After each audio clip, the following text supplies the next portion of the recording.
Olá, meu nome é Anderson, eu sou professor de Geografia. Nós vamos trabalhar aqui o conteúdo do 7º ano relacionado à economia rural, mais especificamente sobre a pecuária. É importante que vocês anotem as dúvidas que vocês tiverem, né, sobre esse conteúdo. Essas dúvidas poderão ser tiradas depois nos grupos de WhatsApp que vocês vão receber os convites aí nos próximos dias. Essa videoaula estará disponível também em breve no YouTube, né? Estará disponível na TV Vale e também, né, as tarefas serão postadas na plataforma da Secretaria Municipal de Educação.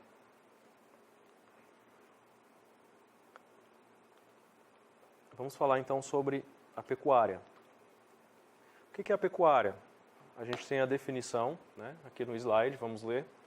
Conjunto de práticas e técnicas destinadas à criação e à reprodução de animais e ao aproveitamento de seus derivados com fins econômicos, né? Ou seja, nada mais é do que a utilização aí dos animais com finalidades econômicas, né? De que forma que isso acontece? Né? Vários produtos que a gente vê no supermercado, que chega na nossa casa, são de origem animal. A carne, né? Acho que é o principal exemplo deles. Os leites e os derivados, né? Como requeijão, os ovos, lã, roupas e acessórios.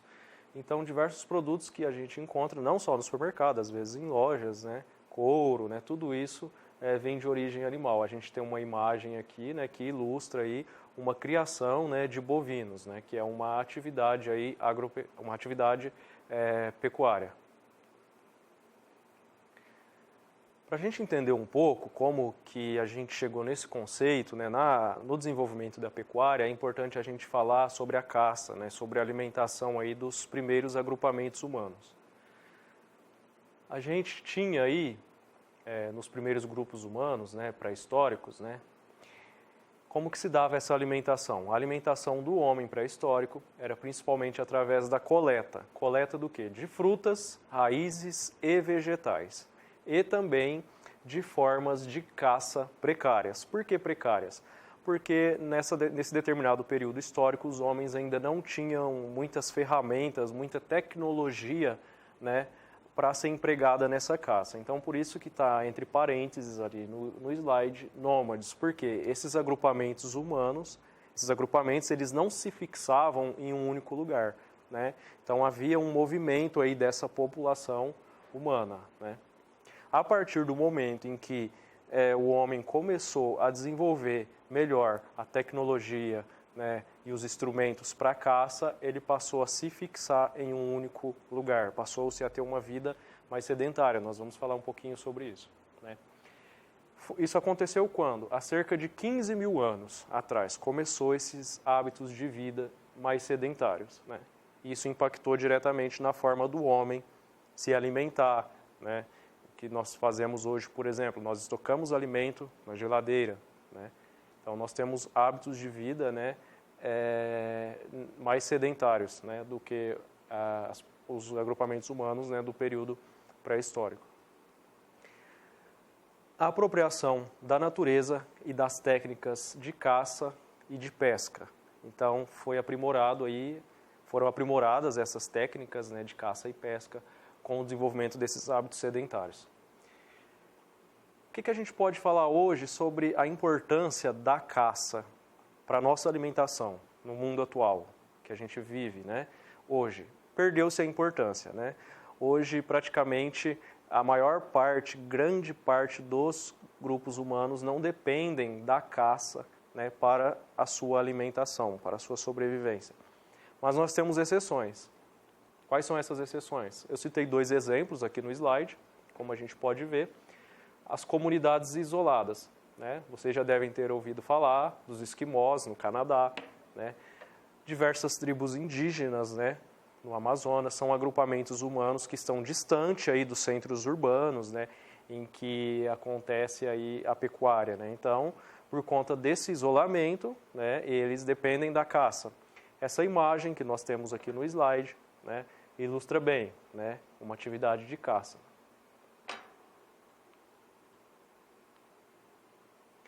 Vamos falar aí do impacto da caça na questão da extinção dos animais.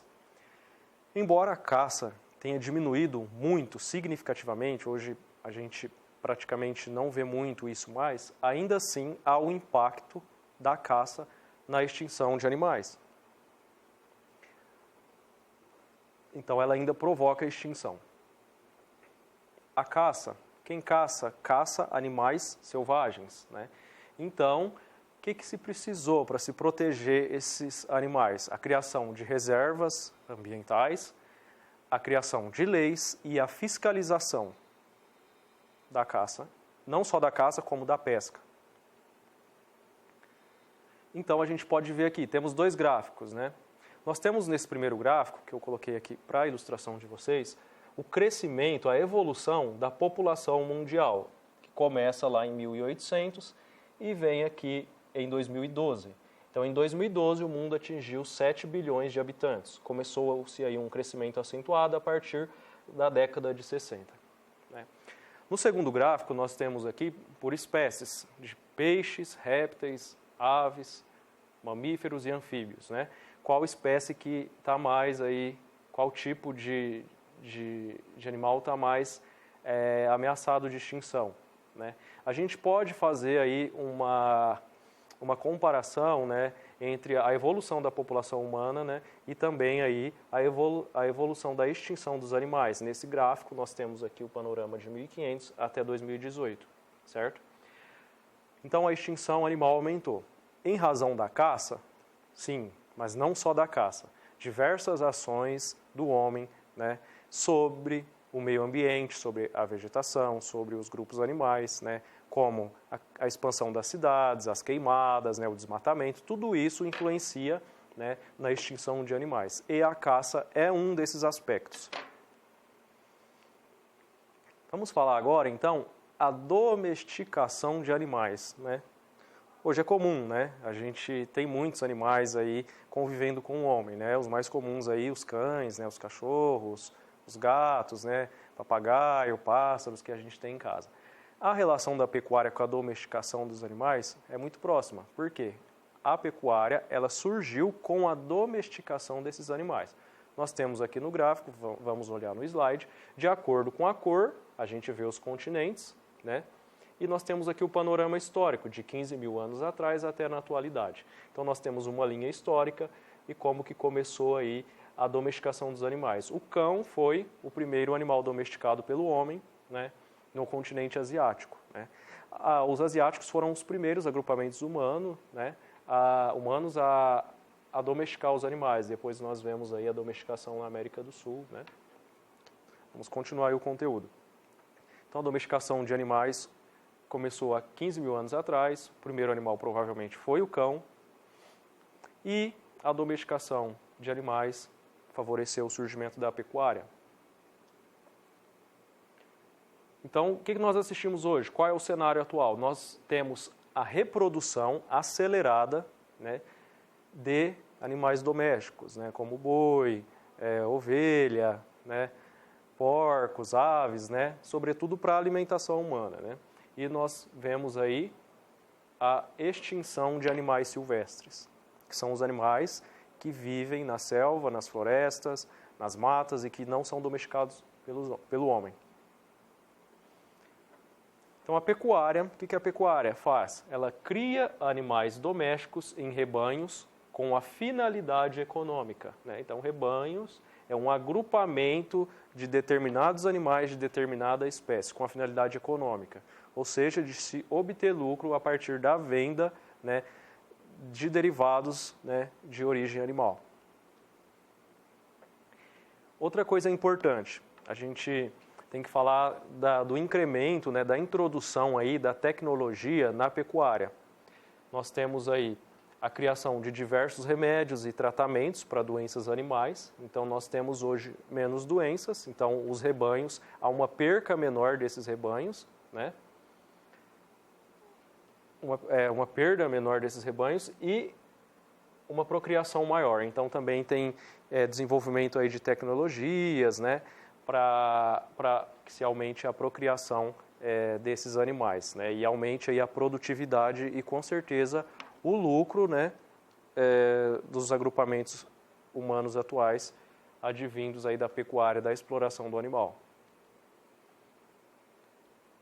Vamos falar agora das espécies de animais, né, da pecuária. Então, os europeus, quando chegaram aqui no Brasil, num primeiro momento, eles trouxeram aí o boi, a galinha e a ovelha, e num segundo momento os caprinos e os suínos, né, que são aí os principais, né, animais utilizados na pecuária nacional.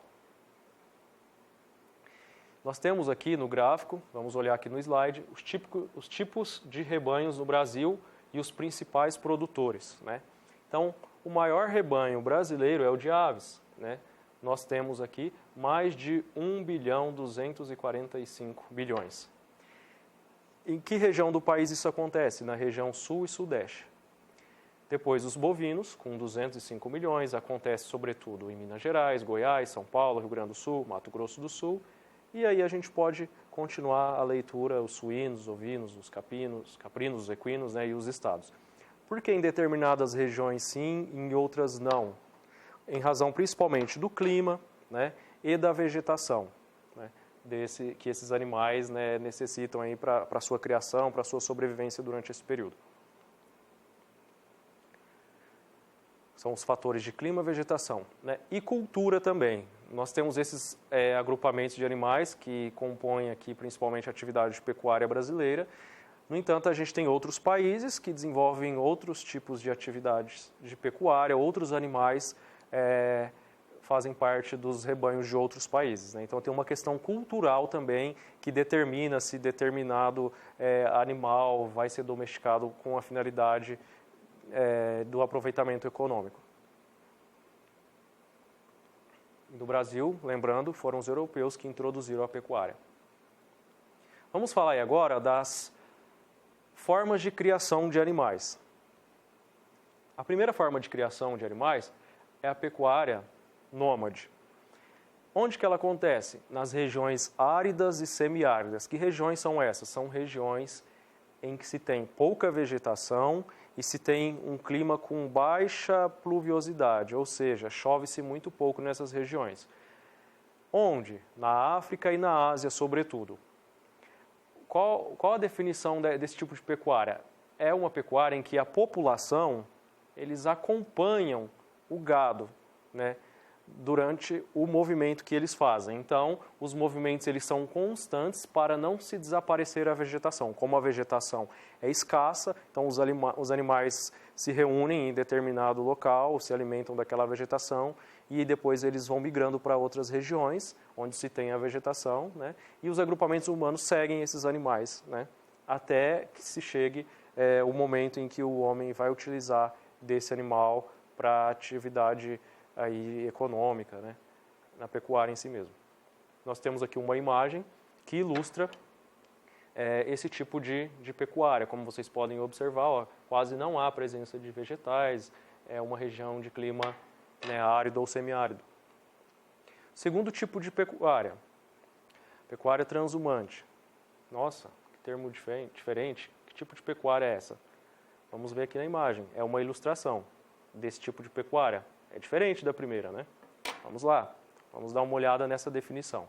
Onde que ela acontece? Em regiões montanhosas, como está ilustrado aí na imagem. A gente vê uma região aí de relevo montanhoso. Em regiões áridas e semiáridas também, em região em que há uma pequena vegetação e não há muita presença de chuva. Onde que acontece? Principalmente no Oriente Médio, né? Que é uma região ali entre a África e a Ásia, né, mais presente ali no continente asiático. É sazonal. Por que sazonal?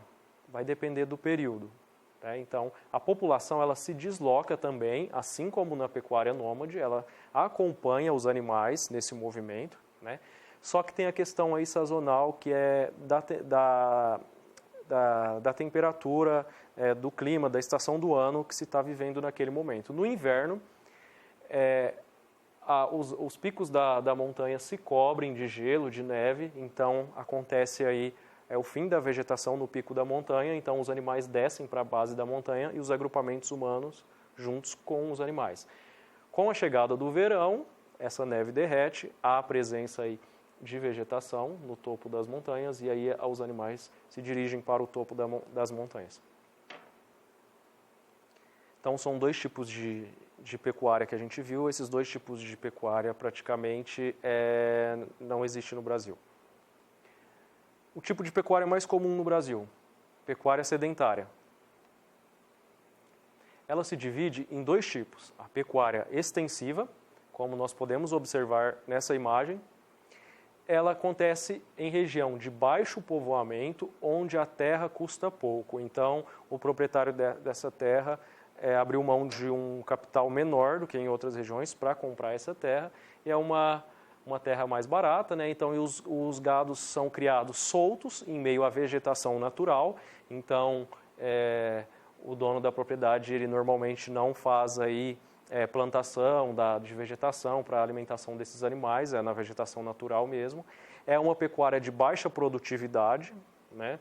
E a carne também é de pouca qualidade. Então, pecuária extensiva. Agora a gente vai falar do outro tipo de pecuária, que é a pecuária intensiva. A pecuária intensiva, os pastos são bem plantados, então a vegetação que os animais consomem é plantada pelo homem nesses pastos, né? Há interferência humana aí nessa vegetação. É de alta produtividade, então em escalas grandes, grande número de rebanhos, né? Esses animais recebem ração e tratamento veterinário, então eles não se alimentam só da vegetação, mas também de ração produzida para esse fim, né? E tomam aí as medicações, os medicamentos de uso veterinário para melhorar aí a qualidade também da vida desse animal e da carne depois que vai ser utilizada a partir dele. É uma produção de alto custo, ou seja, o investimento é maior, né? Em razão principalmente do investimento que se tem que se fazer em medicamentos de uso veterinário, em ração, né? E a carne que se obtém a partir desses animais, desse tipo de pecuária, é uma carne considerada aí de qualidade. Vamos falar agora do impacto da tecnologia na pecuária. No século XIX, né, que é por volta aí de 1800, a partir de 1800, começou-se a surgir a refrigeração de trens e caminhões. Já se conhecia há muito tempo o benefício da refrigeração para a conservação da carne, mas a partir do século XVIII começou-se a utilizar a refrigeração no transporte, né, da carne. E no frigorífico, né, surgiram aí as câmaras de refrigeração. Eu acho importante a gente ressaltar um aspecto do nosso município, né? Nós temos em nosso município dois frigoríficos. Aqui é uma câmara fria, né? A gente vê aqui um funcionário, um colaborador, né, trabalhando numa câmara fria, né, aí na produção de carne em um determinado frigorífico. Então a gente vai falar aí, mais uma vez, aí da urbanização. O que a urbanização promoveu? A migração das pessoas da zona rural para a zona urbana, né, para trabalhar nas indústrias construídas ali, desenvolvidas na cidade. Então, isso ocasionou o quê? Um aumento de consumidores, né, de pessoas que consomem produtos de origem animal, para alimentação ou vestuário, né. E aconteceu o quê também? A exigência de qualidade da carne e do leite, né. Então, esses produtos de origem animal passou-se a vender mais esses produtos e exigisse uma qualidade maior deles. Surgiram o quê? As transnacionais da alimentação. O que são transnacionais? São empresas que têm sede em determinados países, né? E elas, a partir da produção pecuária desses países, elas exportam para outros países e até mesmo abrem filiais em outros países, né? No Brasil, eu citei aqui no próximo slide, já vou mostrar para vocês, as 4 maiores transnacionais brasileiras, que são empresas brasileiras de pecuária que exportam produtos de origem animal brasileira para a Europa, para os Estados Unidos, para a Ásia, né? O que aconteceu também? Os produtos veterinários, né, também estão aí como produtos que são exportados também por empresas transnacionais. Então surgiram também empresas aí especializadas, né, na venda, na comercialização de produtos veterinários, tanto de alimentação quanto de medicação, para o uso na pecuária. Vamos falar aí do impacto da tecnologia. A gente vê aqui nessa imagem a ordenha mecânica. Então, há algum tempo atrás, isso ainda existe, mas hoje num menor grau, o próprio homem ia lá fazer a retirada, né, do leite de uma vaca, por exemplo, né? Hoje a gente tem os equipamentos, né, que fazem isso, né? Então, aí é o emprego da tecnologia na pecuária. A gente também teve o processo de homogeneização. O que é isso? Ele impede a formação de natas. Então, se retira o leite de determinada vaca de uma região do país, somado ao leite de outra vaca de outra região. Então, ele passa por um processo de homogeneização. Esse conteúdo desse leite se torna um só e evita a formação de natas, porque a espessura desse líquido, desse alimento, pode mudar de região para região, de acordo com o tipo de alimentação, da raça, do bovino, né? E também a pasteurização. O que é a pasteurização? Ela reduz as bactérias e produz também uma maior durabilidade, né, do leite. É um processo aí de aquecimento do leite e depois seguido de uma refrigeração. Por que leva esse nome? Né? Por conta desse químico francês, né? Não sei falar em francês, mas Louis Pasteur, alguma coisa assim. Então, ela é usada não só no leite, né, mas também em outros tipos de alimentos, como a cerveja, o vinho e o vinagre, né, que às vezes não tem origem animal, mas passou-se a utilizar nesses produtos também. Os produtos derivados do leite, para a gente ter noção. Então, nem sempre é só o consumo do leite direto, mas produtos que surgiram a partir dele, né?